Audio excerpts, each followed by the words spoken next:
In January 1944, in the cold darkness of the Eastern Front, an evacuation train disappeared without a trace. No explosion shattered the night, no twisted wreckage was found along the tracks, and no air raid was recorded in the area.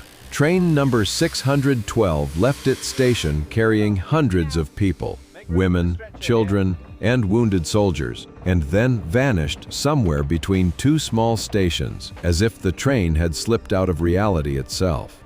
By that stage of the war, chaos ruled the front. Cities were in flames, communication lines failed, and railway dispatch posts were often operating out of half-destroyed buildings.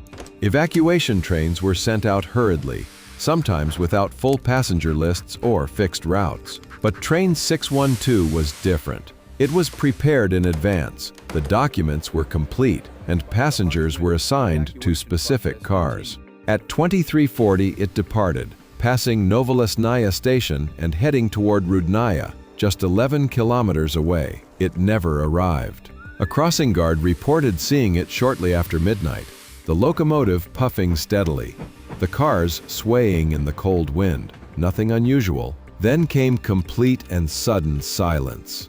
At dawn, Rudnaya sent a routine inquiry asking why the train was delayed.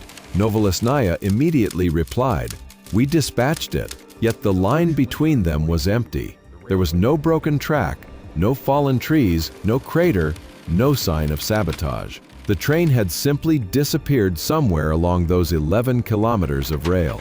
The first explanation appeared soon after the war. According to this version, German units might have intercepted the train and redirected it. It seemed plausible in a region where front lines shifted daily, but German military logs show no activity in that exact sector on that night. And there was no reason to seize a train carrying civilians and wounded, nothing of strategic value. A second theory emerged in the 1950s. A former railway worker claimed that between the stations there had once been an old pre-revolution tunnel, long abandoned and forgotten. According to his story, the tunnel had weakened over the years. Under the weight of a heavy steam locomotive, its vaulted ceiling might have collapsed, swallowing the entire train.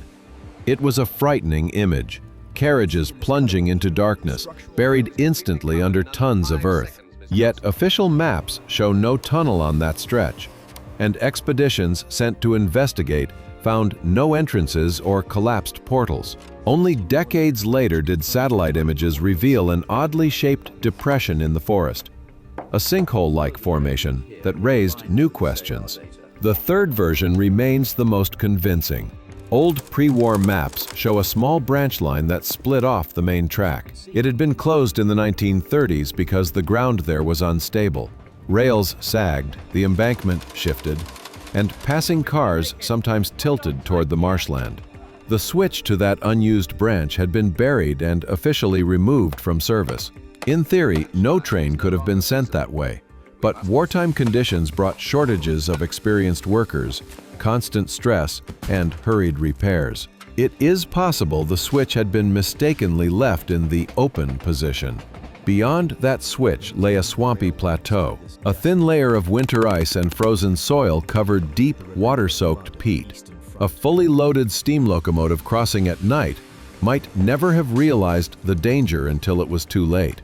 The ground could have given way all at once, pulling the train downward almost vertically, leaving almost no visible trace after the surface froze again. In 1962, investigators surveyed the area with magnetic detectors. They recorded several elongated metallic anomalies, roughly matching the length of a locomotive and multiple cars, buried deep beneath peat and mud. But the swamp proved too dangerous. Equipment began sinking, and the operation had to be abandoned. Villagers interviewed years later recalled strange sounds that night. Some heard a distant metallic crash. An elderly man remembered a long screech of brakes, followed by absolute silence. Their memories matched disturbingly well with the theory of rails collapsing into soft ground. Why wasn't the train searched for properly? Wartime reality offered a harsh answer. The terrain between the stations was unforgiving. Thick forest, low ground, shifting peat bogs. In early 1944, no one had the manpower or machinery to dig up the swamp. Battles were raging nearby. Survival and retreat were greater priorities than finding a missing train. After the war, the tracks in the region were dismantled. Swamp vegetation slowly closed over the old embankments, erasing all signs of what might have happened. Paperwork from that period was often incomplete, and many such tragedies were lost in the bureaucratic fog of war. Nearly 70 years later, in 2012, a group of researchers returned to the site. Using modern magnetometers, they scanned the swamp and found a long metallic anomaly, about 150 meters in length, almost exactly the size of a train with several cars. If train 612 lies there, it is now buried more than 10 meters below the surface, sealed under layers of peat, mud, and water. The disappearance of train 612 remains one of the most haunting wartime mysteries. A train loaded with civilians that vanished in a quiet, anonymous stretch of forest. No wreckage, no graves, no final record. Only silence and the possibility that somewhere deep beneath the swamp, an entire train still rests in the darkness of 1944.